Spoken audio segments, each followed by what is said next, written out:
apologies for doing it in US English. So welcome everybody, including James's pizza, which is off camera. I'd like to begin by acknowledging the traditional owners, past and present, on the land that I'm making the call from, the Ngunnawal people, and invite others to acknowledge First Nations peoples of the land in which you are joining the call from. Feel free to add it to the chat. And I'd also like to acknowledge any First Nations people joining the call. So this is kind of a weird regathering of the main group, because we kind of came to the same discussion point in both of the subgroups, which was sort of interesting.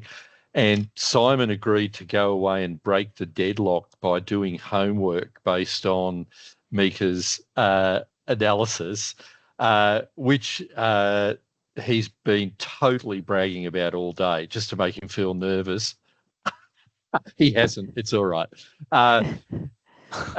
Anyway, I'm going to hand straight over to you, Simon. But if you want to give a presentation on some of your thoughts and where you've taken where Mika began, and then we'll throw it the second half open for discussion. All right. Well, firstly, an apology for, I have to say, the first meeting, which was postponed because I hadn't actually managed to do my homework by that stage, because we were in the middle of releasing a new taxonomy. So an apology that we've all moved into this meeting. It turns out it's actually been good, because initially, as Cam said, I was going away and look at various Darwin core fields that we could be using.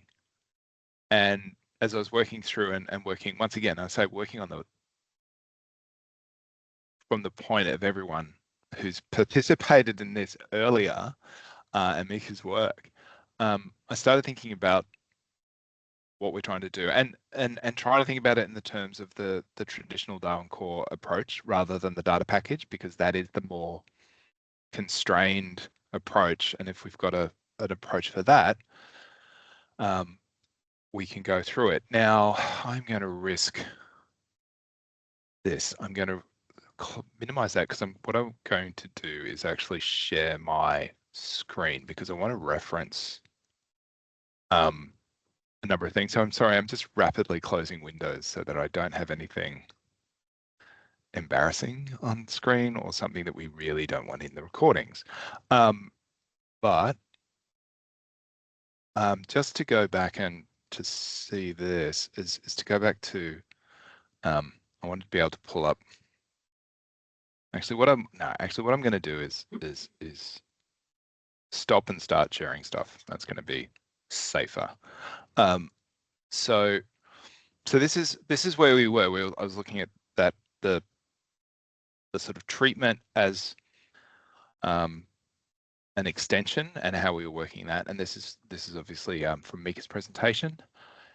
And we've got the treatment type, the treatment reason, and the treatment target, where we're talking about the latitude and longitude all built in, and the treatment description of coordinates obfuscated to the bottom left corner. And the reason I was landed with the homework was because I started talking about this from the point of view of being given treatment information that you would apply, rather than this is information about what has been applied. So that if you got a ungeneralized or a original data set, but you needed to know that if you are going to publish this information, here is what you need to do to the data before you make a particular record public. That is the approach that I was thinking of, and how we encode information to tell you what to do. Anyway, so that's the background for those of you who weren't familiar. So we went looking at sort of the Darwin core, and did start thinking about how we do it for both types, both the data package that's coming and traditional. So what I started thinking about is the fact that what we're doing is talking about being what's done to various fields, and we've got to do multiple, a record, a particular occurrence record could have multiple treatments. It might have a treatment that's for a particular species from the state that is saying that this has got to be generalized because it's sensitive. But you also might have an overlay of a treatment that is about Indigenous or First Peoples cultural knowledge, and that relates to a particular area, and that may have different requirements or stronger requirements. And then realizing what we're actually talking about is dealing with individual fields within the record and what we might do. So in here, we're talking about the treatment target for generalizing coordinates, and both of the fields are listed here. But for the sort of star model, what I started thinking was, what if we break this treatment, rather than being one entry for this particular record, into multiple entries? Because one of the things that we've also sort of recently been discussing with some of the work that we're doing with sensitive species in the ALA is the idea that latitude and longitude isn't necessarily the only fields that you want to deal with if you're obscuring the location rather than obscuring the data. So what I'm putting up for discussion with this is the idea that rather than a single treatment talking about dealing with all of the things involved in that particular treatment, doing a treatment that is just talking about what's been done and which records which fields within a record it's been done to. So to sort of illustrate that, so I'll stop at this point and just sort of go, yeah, it's like, oh, Alice is already leaving. Okay, right. Oh no. But at this point, has that made sense so far? I have to say, this is something that I've only really landed on in the last week and a half. So it is really, I'm putting it forward as does this make sense, or is this, have I completely gone off the deep end? All right, well, I'll continue then if there's no. So what I've done is I've prepared a bit of Simon. Yeah.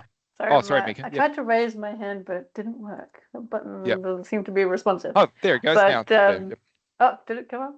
It's Yep. not showing up for me, but good that you can see my hand. Yeah. I want to say that in that presentation that I made, that was just one example. It wasn't meant to be like the only thing that would ever happen. You're only obfuscating those two fields in relation to location. So yeah, when I did that model, I always envisaged you have multiple. Well, if it was the case in a particular example, you could have multiple treatments for one record, even if they were both relating to location. You can have another treatment entry for a different field. It was just when you're talking about, I guess, the treatment type and the sort of reason combination, is that's kind of what the unit is for establishing a new treatment ID, and then you'd have the relevant other details that come with it. Does that make sense? Yeah. Yeah. And I think I appreciated that. I didn't appreciate that, and I realized that, there was that idea of this is the particular treatment ID. And I have broken that model and made it. I mean, maybe this does become another field that we would require that you'd say, hey, this is the same treatment. So sort of what I was thinking about in terms of how we could have information in there. And this might mean that it's actually, basically sort of what you're talking about. I've just done this Excel file. And this is where I think maybe we need another column so that you can have a, because if, as I understand it, we need to have an ID, a distinct ID field. So I'm thinking, sorry, take a step back. I'm thinking about this as an extension to traditional Darwin core approach, where you have the central file and this is sitting up out the side, off the side. So it can only refer to the only foreign key it can have is to that center file. If I get this completely wrong, please let me know. So what I've looked at here is thinking about individual records and the treatments that's applied to try and break down my thinking a bit better, or hopefully make it a bit clearer what I'm talking about. So in this case, from what you've just said, Mika, I think that what I'd almost do is say that this is a extension ID, and then you'd have something that groups these as being for the particular treatment in the way that you've talked about in the presentation, or you just referred to it. But saying, okay, that here what we've done is, what we need to do is to treat this record because the release of location information would result in risk of harm, exploitation, or disturbance to the species. And how that's the type of treatment that's being done is, in this case, A2, and I'll pull up the document so I refer to it properly. Get that hard away. So A2 in that case is where the location coordinates are replaced by a standardized grid rather than points. So what you're actually providing with that record is not a latitude and longitude, but a reference to a grid square in a grid. So not a point in the grid, but the actual square, that it's somewhere within this particular grid square. So in that case, what we're sort of outlining here is that in that case, for the decimal latitude and longitude, the decimal longitude, it's been withheld. And it's the same for the latitude. And once again, this is very arbitrary. It's not actually proposed that for this particular type of treatment, this is where that information would go, but it would be indicating that the locality field has been generalized and the type of grid that we've used would go in sort of the treatment value field. So I've just made up a standard, Australian 1 kilometre grid, but there would be a gazetted, this could be a gazetted entry, or we might be able to say, okay, there's a standard format for saying, here is your origin and here is the grid size. Once again, I was trying to keep it simple to one column, but we might need to say on further discussion that to cover this, you need 3 additional fields or something. So that's with the treatment value. The next example is saying, okay, let's talk about an occurrence record that is just where you are just generalizing the latitude and longitude, and you're using A1, which is the location coordinates are shortened by reducing the number of decimal places. In this case, each one is saying, here is the decimal longitude and latitude that we've generalized. And because it's the treatment type of A1, you know that the treatment value is referring to the number of decimal points. And the final sort of example I'm looking at is, once again, it's all dealing with, actually, this should be the same. Why has that changed? Sorry, I will apologize. This is supposed to be referring to the idea that these will be the same records. That you have for the same record that you have a cultural sensitivities relating to the species, in which case you're actually fully withholding all the location information, but there is also a secondary requirement around that field. So there's 2 different treatments of 2 different types when you're talking about what's being done. And I feel like the idea here is when I'm talking about, and you're actually specifying in generalize and withhold, that withhold is always going to trump a generalization. If you're looking at these to say what has been applied, we have a decimal longitude and a decimal longitude here entry that's being modified.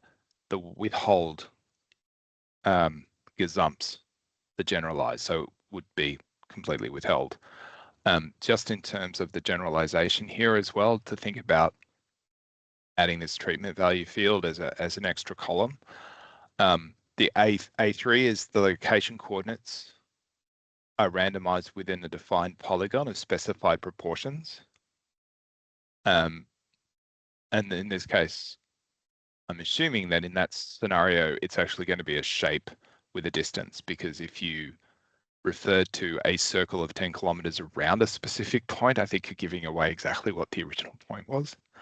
So those are just some examples that sort of hopefully illustrates with a bit more clarity what I've been thinking about in terms of this for the being able to add the information and have clarity, sort of provide that little bit more information about what has been done, and also potentially being able to use these same entries to if you're given the original file as well, and these entries, you know what needs to be done to the data if you are to release it publicly. So I think that's where I will stop talking, and then yeah, go on, hit me with the questions and say yeah, I think you have your hand up. Yeah, I have one. Tanya, yeah. I was going to say, oh, look, you've got these reasons and they overlap, but I think it's okay because the signal does make sense, because if, say, the Indigenous community group, whatever, who said the record was sensitive for particular reasons no longer thinks that. However, the state and territory still thinks it's sensitive for conservation reasons. Then you'd remove the cultural sensitivity reasons would no longer apply to the record, but then you'd still have those other two generalize the coordinates. You wouldn't be withholding them anymore. And at that point, that information could be released. So it kind of makes sense to me, I think. Yeah, and Tanya, I think are you saying that you would so if you show, like, remove the higher level restriction? Yeah, so for instance, if the state, or I could do it the other way around, if the state and territory said that, say if it, for conservation reasons, or people who say things are sensitive, no longer think a species is sensitive, or that, which means that record's not sensitive, then maybe those treatments can don't apply to that. But those reasons and treatments no longer apply to that record or that species in that area. So, like, because what I'm not explaining it very well. Because Simon's saying the higher level of obfuscation takes precedent. But then, if at a later stage, whoever applied that higher level of obfuscation or recommended to apply that high level of obfuscation no longer thought that was a sensitive reason or treatment that applied to that record, then that would be removed, and then the other reason would be remaining. Because we will have potentially, well, we do now. So, for instance, we've got, say, the BirdLife Australia, or the BirdLife Australia list is the BirdLife Australia list, and we have the state territory list. So, whatever is the greater obfuscation gets applied to the records if they overlap, if those lists overlap. I have it, yeah. But there's no way of really telling that, I don't think. Is there? I don't know. I've got maybe an example that so rather than sort of, you know, a group coming back and saying, oh, okay, it's no longer necessary. One of the things that in the fields in the treatment, the list there was sort of a start date and end date. So for example, if we get a whole lot of records from a PhD candidate, and often I think about this from the point of view of, once again, where we are, where we're potentially getting a data set from particular people who have a particular set of requirements, and then we have to then say, well, yes, but for this, and once again, we're focused on species, for a particular species, what requirements are also there. So if we took a data set, I think from one of the examples in the reasons, if we were taking a data set from a PhD researcher whose requirement, and I don't know actually how in this method we'd talk about withholding an entire record, but if they have an entire record that they want withheld until a certain date, but that record is then also sensitive within a particular state boundaries, that's where you have the two. So we have a withheld statement that has an end date on it, and then the actual general sensitivity. So if you are giving someone access to, or if you're making that data public before that first date, you withhold that particular record or withhold particular fields within that record. And then subsequent, after that date, when you're publishing the information, you can say, well, we no longer have to withhold this record because the expiry date has passed and they've published their thesis. But these state level modifications still apply. Might be a simpler or an example that builds in within the context that's there. Does that make a bit of sense to you, Mika, in terms of the question you were asking? Yeah, sorry, I just thought Tanya was talking about a scenario where you have two things that are current and you would take the lesser restriction in that case. But no, that's not the example she was actually talking about. So if time changes and one gets removed, then you still have the other one in place. Yeah. So that's all good. Yeah, cool. Cam, sorry. Yeah. Well, I've got a question, but I kind of don't want to ask it until anyone who has a question about the current topic is, because I suspect it's going to derail a conversation. Oh, that's always something one wants to hear. Not in a I'm bad always way. keen for derails. Yeah, I was Does just anyone... going to say, I'm really happy right now. So just be ready to dash my dreams here, Cam. No, not at all. Is that because you've got a belly full of carbs? Well, I'm just napping. But everything so far makes, as someone who chimed out of this conversation for quite a while, this all makes perfect sense. Great work, everybody. Yeah. That's great. Look, and this is like there's a lot of work that's been. Stop. What was the question? I haven't asked it yet. You started talking again. Oh, well, I was just talking, thanking James for, and I want to just reinforce, like he's come back as he said, that this is a lot of people doing that work. Yeah. Anyway, sorry, Cam. Please throw your log across the rails of. No. It's not a log. It's amusing. Okay. So it is tangential to the current topic, but related. So, a question for you, all of you. In the example that Simon just gave, a PhD, where you've got basically a temporary withhold because you've got access to the data's going to become available after the PhD is published. This is a really stupid question the more I think about it, but I'm going to persevere just so you can all giggle at me. Okay. So if the PhD is sitting there, the data's been, let's say the data hasn't been withheld. It's been obfuscated for the past 3 years with a 10-kilometre / 2 decimal points removed type treatment.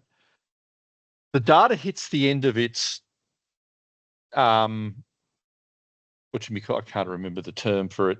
Its withhold period. Embargo. Thank you. So it reaches the end of its embargo period. So it, if you like, rejoins the data set. My question is, because I've never actually thought about this before. Should we actually be tagging that? Like in terms of large data aggregators, what you've effectively done is have a point move spatially.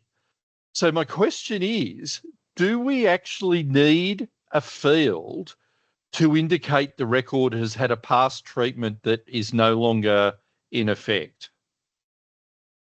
Or am I really seriously overthinking this? We need it to make sure that we can remove the treatment when it no longer has effect. Isn't that the point of the end date? Is that you can see that there was a treatment and it's done? Good. Yeah. Okay. Yeah. I guess that's floppy language from me in terms of saying that you would remove the treatment. You would, like, as Mika's pointed out, you'd leave the treatment in there. Yeah, the metadata of what happened is still there, but the record now appears. The end date. Yeah. Which also means that if we do, like, if things like a list changes and something gets taken off a sensitive list, we have a treatment end date there. We can use that field for that as well. Yeah, that is good. That's good. If you want to keep the metadata about it. Well, and if it's got an end date that's and if it's got an end date that's prior to today, then those treatments aren't applied anymore. So it also means. Do we need a status field so you know that it's current and not current? Yeah, I suppose that's where I was headed. Yeah, and I agree, Cam. Like it's one step removed. It's not so much about this structure. It's about us as data aggregators. Yeah. What's our responsibility to the people? And I would say, if I'm applying that treatment in my data set and Cam's writing, Cam goes to court over something and a decision was made at a point in time, and then 3 years later it goes to court and they run that same thing again and they get a different answer. They'll come to me and ask why, and I think that's fair. If the metadata is available to them through this at the time that they made that decision 3 years ago and the time that they made that decision now, and 3 years ago it said, this is the treatment reason, and 3 years later this treatment reason's gone because it's not a sensitive species anymore, or the embargo period's over. I suppose at that point I might not necessarily be feeding out, hey, you accessed this data. Did you know 8 years ago it was restricted? But I'd hold that somewhere at my end, so there's a history of restriction. I don't currently do this. But I'd say that's a risk. If your data is going into decision-making processes, then you probably have a responsibility. I probably have a responsibility.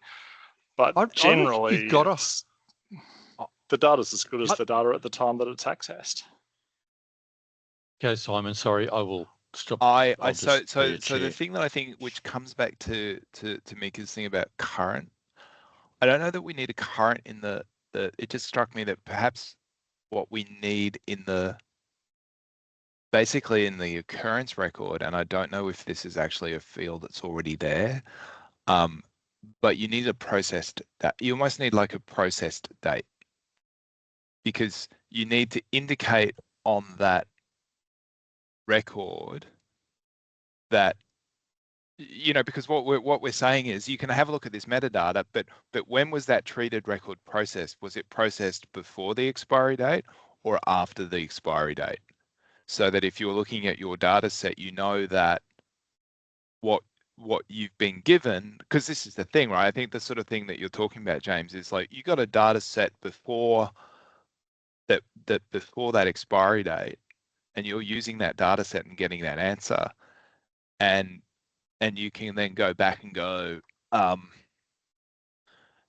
okay, I know this data set was processed on this date, because it might not be that when that date has expired, someone's gone back and reprocessed the publicly available data set to say, oh, I've gone back and done this.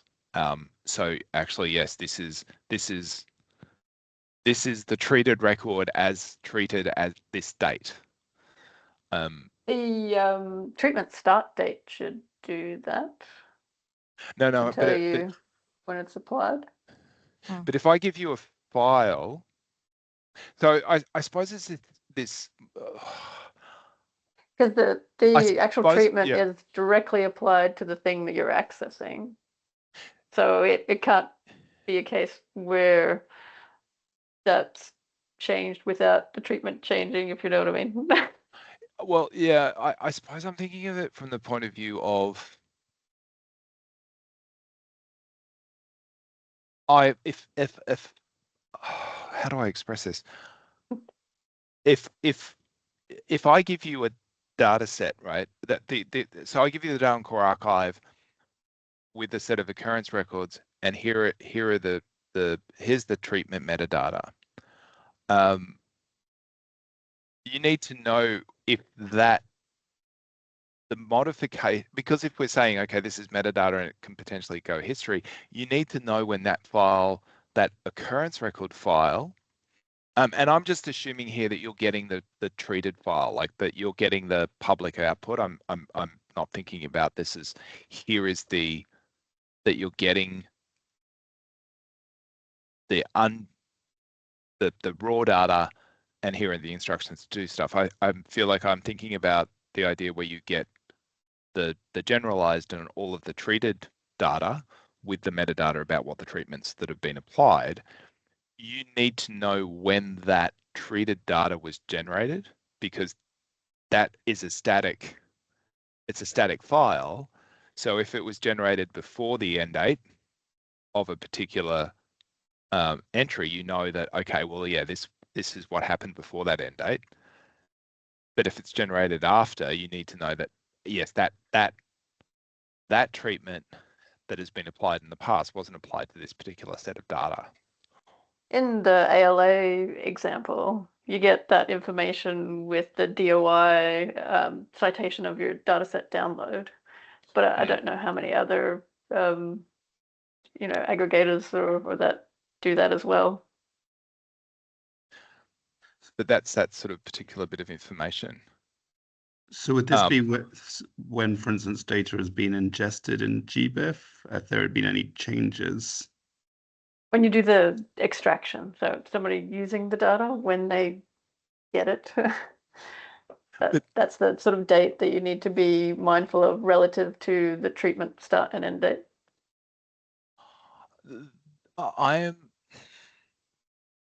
The problem is, and I'm going to use I'm going to use. So when we I'm going to use the ALA as an example here, and just thinking about this in terms of the PhD candidate approach, right, where we've withhold and reveal. We will ingest that data set at some point, and it gets it's sitting there and it's processed. Cam is smiling. Why are you smiling, Cam? Well, there's a little person. Oh, right. Sorry. Good. I just had that horrible feeling I was about to walk in front of a bus. That's all.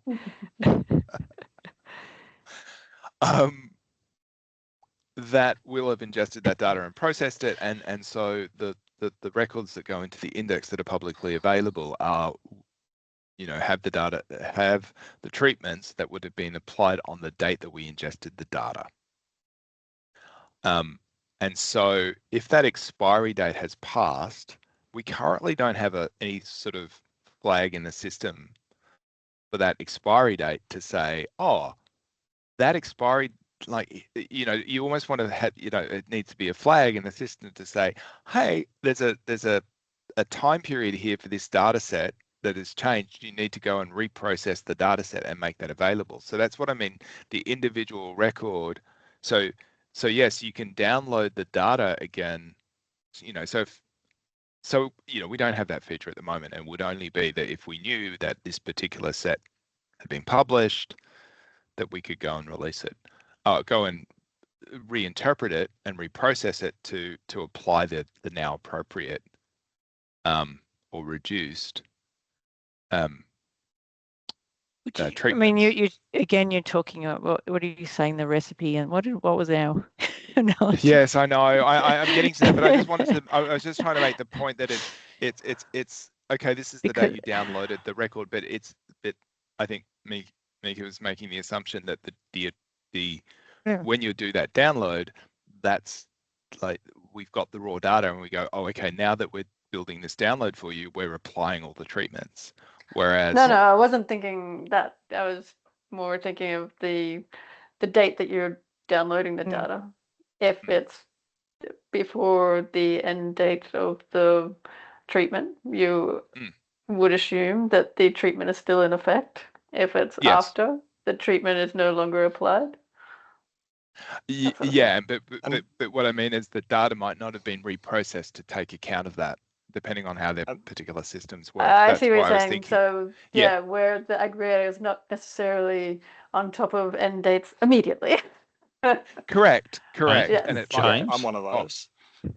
Yeah, it's an interesting point that I hadn't considered, and I suppose all of us are on different frequencies, and I'm sure that will be dependent on resourcing for everyone.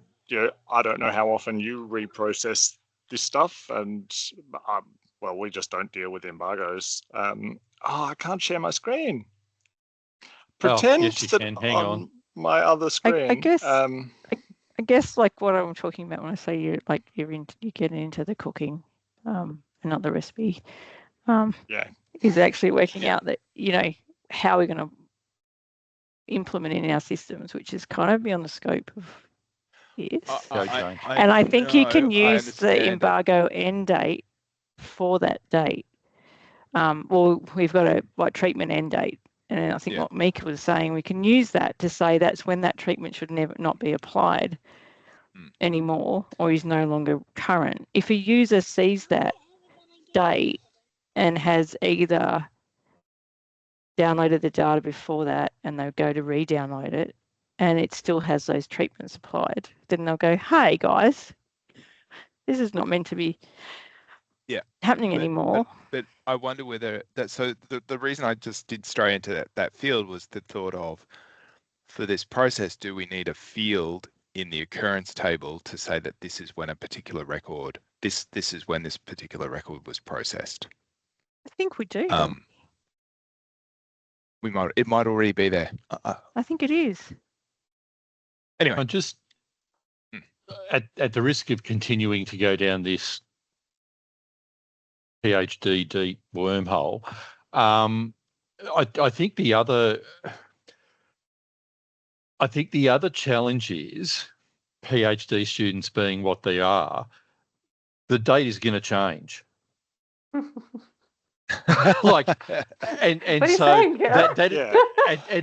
that is effectively the problem with using the date as whether or not the treatment can be ignored. And James, I believe you've been sitting there patiently with something to show.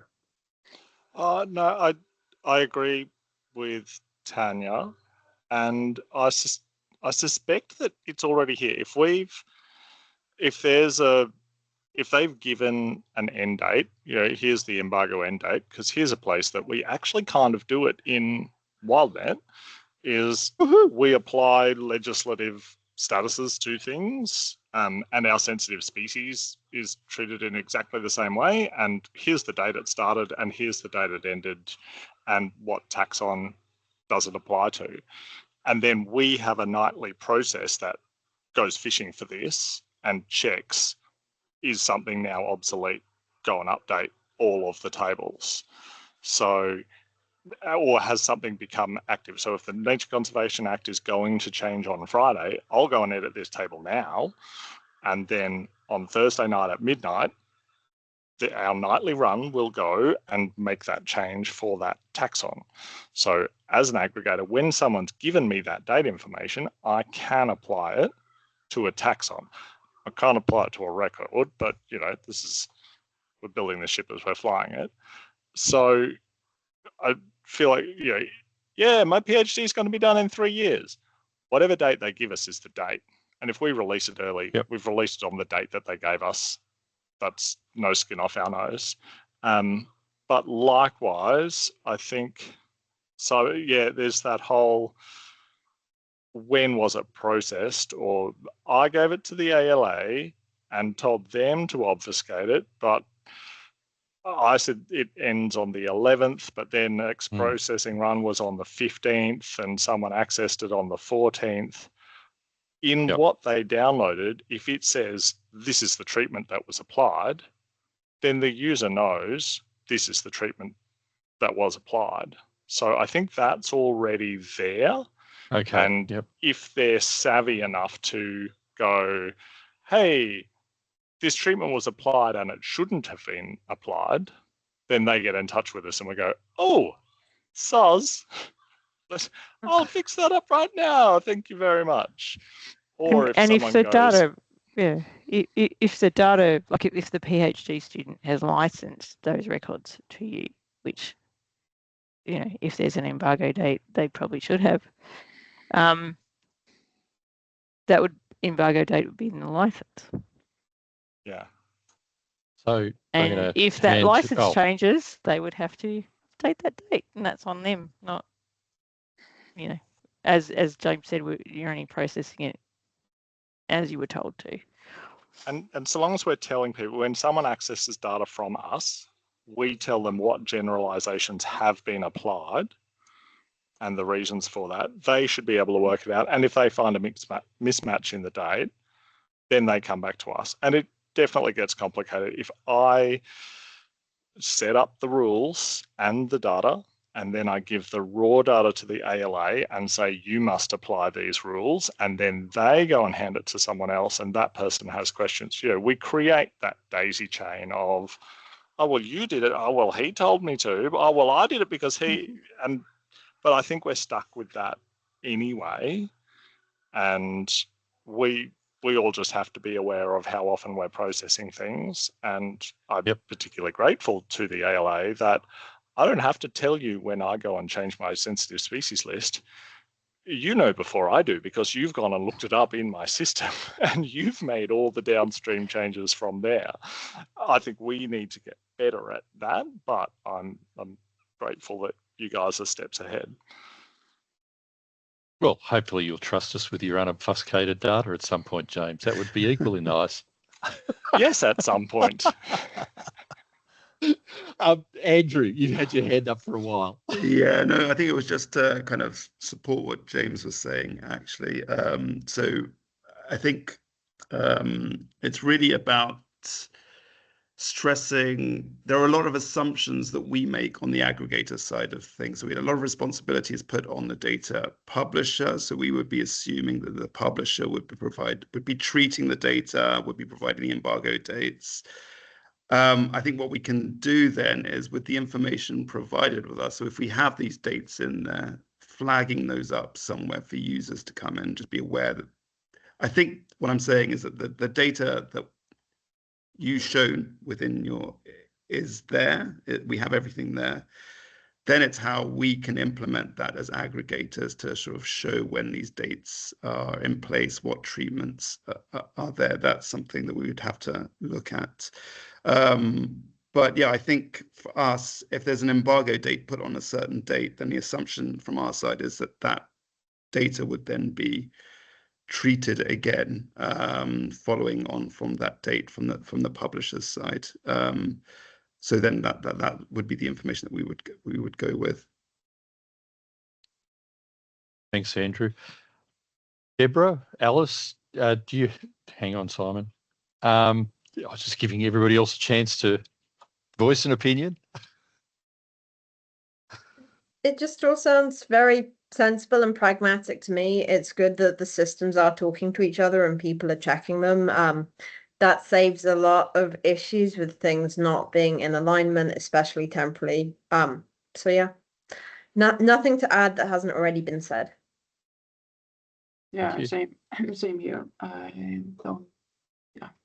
agree too. Thanks. All right. Simon, unleash the hounds of war.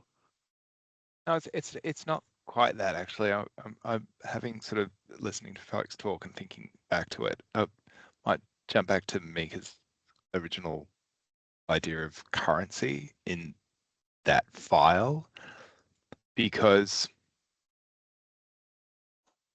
I mean I can see like to a certain degree I like the idea of being able to keep historically what's happened around a record, in that it did have at this date it was sensitive or it's not, but people might not want to use it that way. They just might want to be able to attach this to a set of generalized data and say this is exactly what I've done. So if you wanted to have the flexibility in that sense, I think that where Mika was saying, with this column that says it's current, you could say, okay, here is the Darwin Core Archive, and I'm once again thinking about the traditional start. Here is the data, and here are the treatments that I've applied, and it just might be that they're all current. That people just might want to take the approach that I'm just going to tell you what I've done, and not have some sort of historical record of, well, this species used to be this back here, or we for a period here we withheld the data. But other people might want to be able to put forward that sort of record or keep a track of that record. So maybe rather than maybe there is a need for a currency, I guess, field of saying, or an indicator that yes, everything on all these were applied in the data set that you have, or but these ones have been applied historically. Does that sort of Well, can I ask James a specific question? The Queensland sensitive list changes fairly regularly. Do you keep tabs on what species were previously sensitive within WildNet? You picked the only example where we do. So sensitive species, that's our taxon status table, which was built for legislative status, and we've added sensitive species as a type of that. So at a taxon level, we have the ability to do that. And it's this hard thing, because I deal with so many people going, hey, would you like my floppy disk from 1992, which is full of all the data for the sake of data? And I go, no, I don't, but I'll look at it anyway. But there is a guy in the team over from me who's like, that is the most valuable thing in the world. We need to go through old raw data because there's so much good stuff in it. So I'm torn and going, is it data? I feel like it's my responsibility to hold that because I'm holding the data set that's making that decision. I don't think it's your responsibility to hold that history, because anyone connected to me can go, if you've got questions about the history, come back to the point of truth. So yeah, I feel like if I make that decision, I can let people know about that decision and those start and end dates. But I wouldn't expect you to, unless you really wanted to, you could hold, hey, this was a sensitive species up until the 1st of January 1993, and then it wasn't for a while, and then it was, and then, so like this PhD data set that I have was embargoed up until 1995. Do I need to? I probably would. I can hold that back in the project metadata, but when I send those records out, it wouldn't go as a treatment with those. I would just be feeding out what treatments I've applied to share it with you, or sharing it with you with what treatments need to be applied. And if someone accesses that data from you and goes, hey, this has changed, or if you look at that data and go, hey, that's changed, you come back to me for the why did it change, because I'm the point of truth for that. I wouldn't expect others to have to hold that. Okay. Thanks, James. I think Alice was next. Yeah, just building on what James was saying, that raw data is invaluable. We don't have baseline data. We don't know where species have moved. If there's morphological data, we often don't know if there have been morphological changes in association with habitat change or climate change. Yep.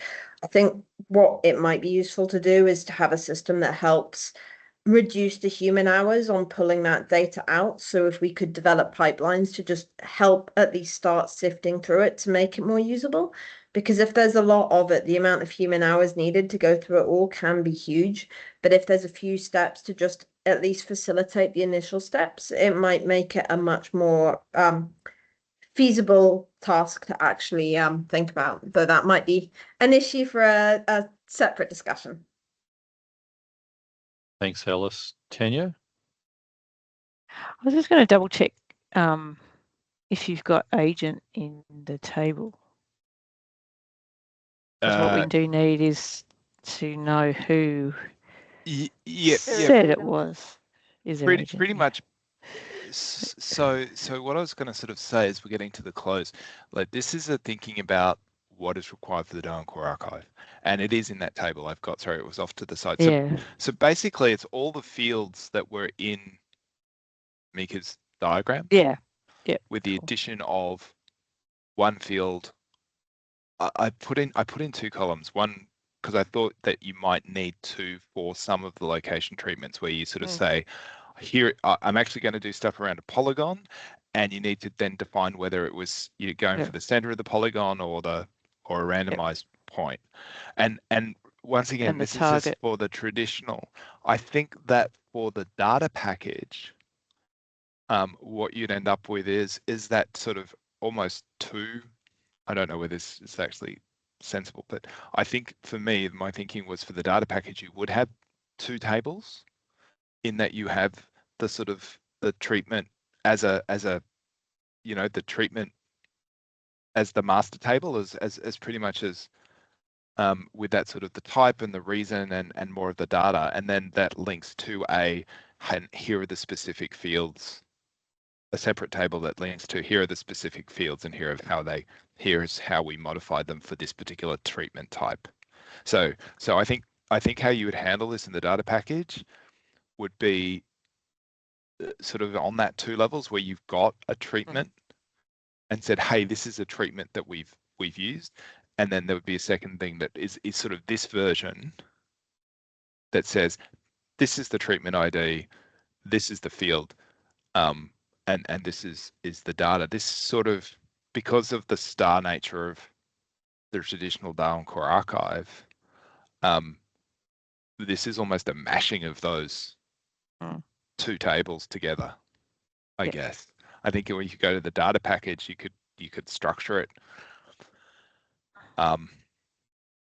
more cleanly and more logically. I know it was pointed out to me that late this afternoon as I was leaving the office, the one place where this does fail due to in the Darwin Core Archive, the nature of the Darwin Core Archive is if you were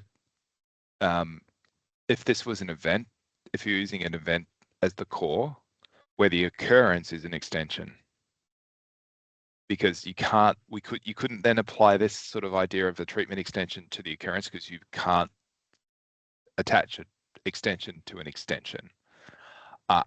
How you would do this in that case, I don't know. I guess that's one of the reasons why the data package is coming. The real reason for the data package being the thing is that it gets around that issue. But yeah, I would see that. So this, if you want to think about what I've talked about, it's really a mash of the sort of what you'd have is 2 tables in the data package. Anyway, I'll shut up now. Simon, can you just confirm what are the extra 2 fields? I know we talked about value in the time we were talking about data package, but what was the other one? The other one I put in. So once again, these are sort of like, hey, here's an idea. It's not. I haven't had that expression. One was the value, which could relate. The other one was that I called treatment method is if we needed, and really the only place I see that the reason why you might need the method one was because Is that in addition for to the description?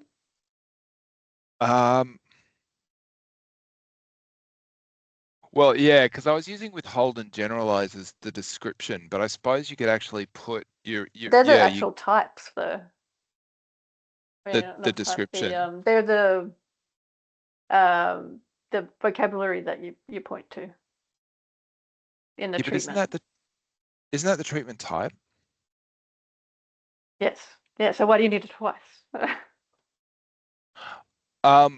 The description Because gives you the actual method, you know, the more detail that's outside of the vocabulary. But things like obfuscate or withhold, that's part of the treatment type in the vocabulary. Okay, yeah, so you might, this might be simpler than I sort of, yeah, thought about. But it's, yeah, like as I said, I Yeah, sort of, definitely think value is good because yeah, we did talk So- about that and having that is very useful. I'm going to Yeah, interject as chair and just point out we're at time. So on the base, okay, can I, if I could just quickly sum up, thank you for the great discussion, which I think is really valuable. I think we're in agreement that this approach does actually work and therefore can be used for Darwin Core Native. But I do think it's worth finishing the discussion that Simon and Mika are currently having. Happy to continue if people have another 5 minutes or so to continue the conversation, or else what I can do is get Simon and Mika to have the conversation via email. Do people have time for another 5 minutes? I don't mind staying for another 5. yeah, I Sounds think we might, I don't mind having a quick conversation, and because I think one of the things that Andrew disappeared and came back. We might end up having a conversation because, yeah, I'm very aware of the fact that I've come into this late and I wasn't in those presentations. So if I've missed nuance, I'm fine with Mika going, no, that's not what it should be. It's this, because it is one of those things where I was like, look, I'll just share this again. Because what I thought was pretty much the only field that unless I've done it wrong, when I was from the original PowerPoint, I thought that the only fields that I've added is this idea of treatment value and treatment method. That there's treatment So the in the original method, I would say, is the same as the treatment description, and the words that you're using in treatment description are the equivalent of what is the treatment type. When you've got all that information of the treatment type from the vocabulary, you don't need to say it again in another field because it's already covered. So yeah, the treatment type A2 is I suppose if you go down to this level of detail in treatment type, I feel like maybe what I've done is, when just looking back at the PowerPoint, effectively, I think maybe no, I don't want to update anything. Sorry. There's treatment type. So when I was looking at that original example, and I know it was just one example, where you had obfuscate coordinates as the treatment type, the treatment reason, and then a treatment description of coordinates obfuscated to bottom left-hand corner map of grid square. I think if in this case, I've sort of combined those two by putting in A2, because that's gone to that specific Yeah, treatment. but if you look at the vocabulary, and yep. the wording within the vocabulary and its description and all that jazz, then that while I've just used the title of the sort of updated vocabulary that's got all the shortened names for things. So that's what I did with my example for the treatment type. So by having that, there's like the link to the vocabulary. It's got all the information on where that treatment is applicable, and all that other content that we did with the actual vocabulary. But then, in the example that I shared for the treatment description, it is like the recipe, the method of what someone applied to the actual record. So I didn't say specifically what the grid was, but that was just me free texting saying that this is what was applied in terms of the description of the treatment. So I feel that it's like a synonym of method in that respect, because it's the treatment description. Description of the treatment.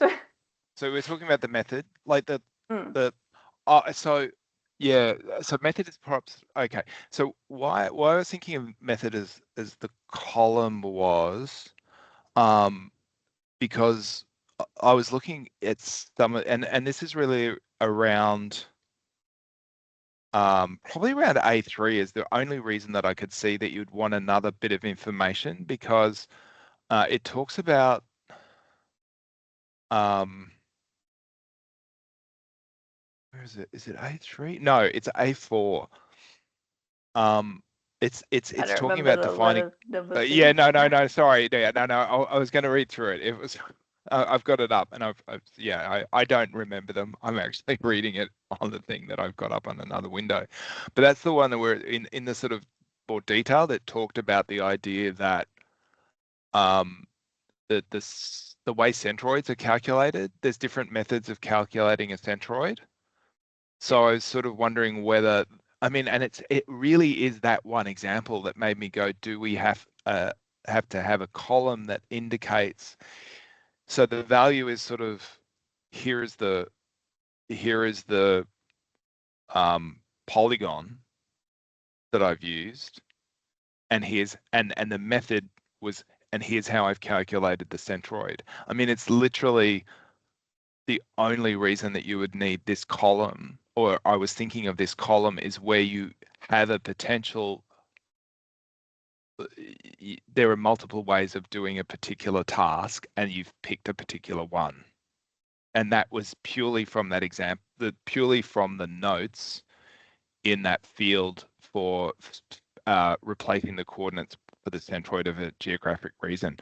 If it's not needed, or it can be in treatment value, that's great. But that's what I was thinking when I called it method. I realized maybe that's not the best name, because as we know in computer science, the hardest task is naming things.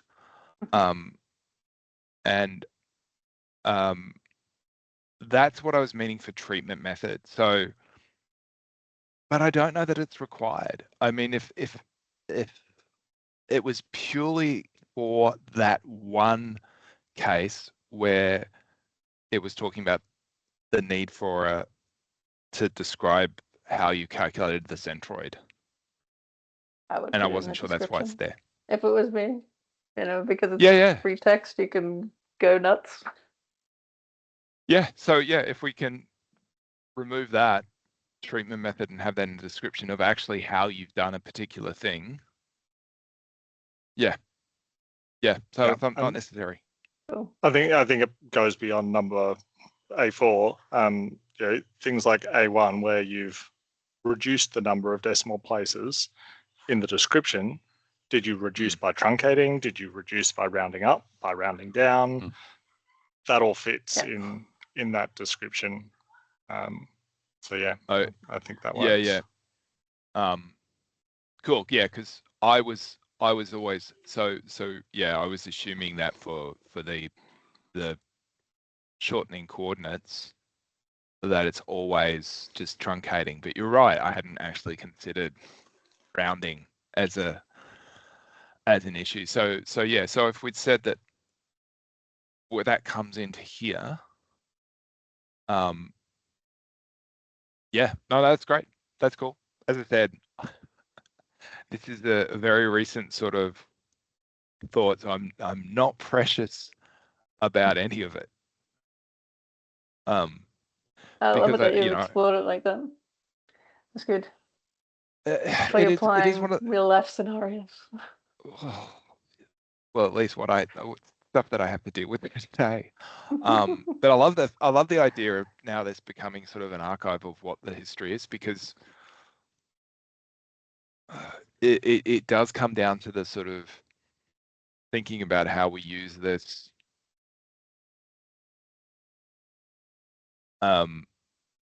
Becomes something that we can then potentially talk about using as an instruction set from when we get sensitive, when we actually get it, not for an occurrence record, but for effectively when we get sensitive lists from a state, it's actually almost against the Darwin Core archive of that's tax. The center of that is taxon rather than occurrence.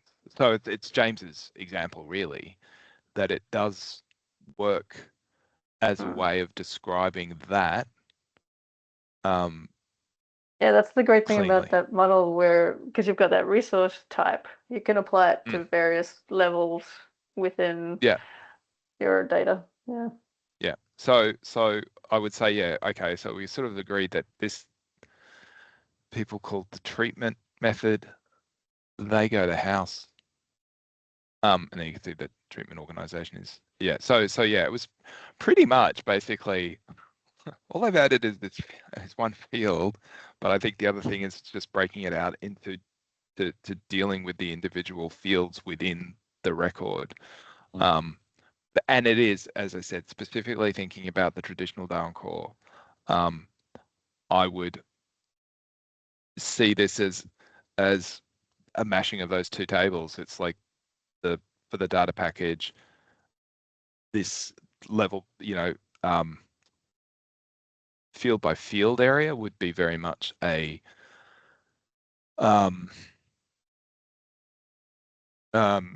secondary table to that primary. Here is a treatment that's been applied to this record, and then this would be you'd have a smaller with a fewer columns detail.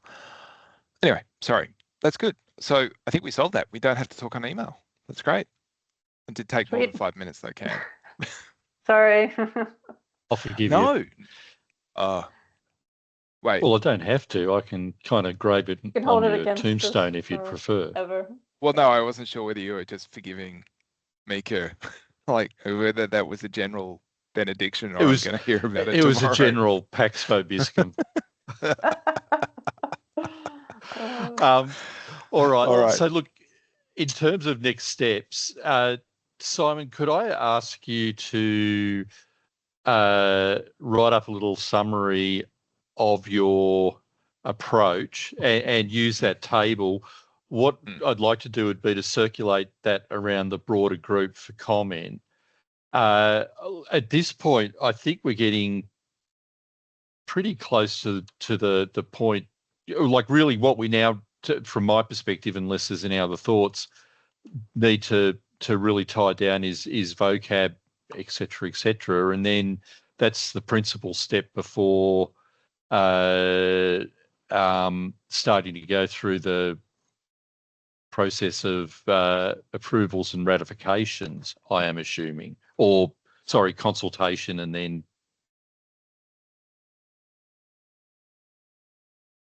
if everybody. So what I'd propose,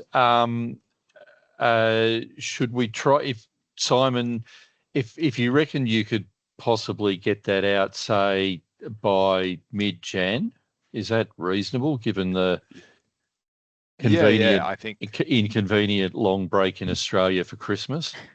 I don't see it as an inconvenience, but yes, no, mid-January definitely. I think I'll try and write some notes up tomorrow amongst everything else that we've got to do and catch up on before because I am going on leave Friday afternoon or Friday evening. So yeah, so I've got two work days left in the year. But yeah, I think that would be fine, and I'd endeavour to get this down, and incorporate that sort of idea, and maybe expand it out to what I would see for the data package as well, just based on that idea of splitting the two, if that seems sort of a sensible approach for that approach. Okay. Yeah, absolutely. So, I can do that. Yeah. Okay, cool. So if you wouldn't mind doing that, we'll give a couple of weeks for comments. Like I'd like to kind of try to ratchet up the timeline a bit, because I think we've spent a lot of time talking, and I think we're now hitting very few points where we're getting serious disagreement. So I'd propose maybe aiming for our next meeting end of January or first week in Feb. Does anyone have a massive issue with that? Awesome. Now, before I sort of thank everybody, Andrew, is there any chance you have 5 minutes in your diary for a quick chin wag after we finish this meeting? Yeah, sure. Awesome. Cool. I just wanted to ask you a couple of questions about something. And Simon and Tanya, if you wouldn't mind hanging on for 5 minutes as well. Sure. But look, thank you both. So thanks, everybody. That was a really good discussion. And I have to say, once my brain stopped leaking out my ears when Simon first showed me the table, I kind of went, oh, that's a really nice and elegant solution that I can actually see working.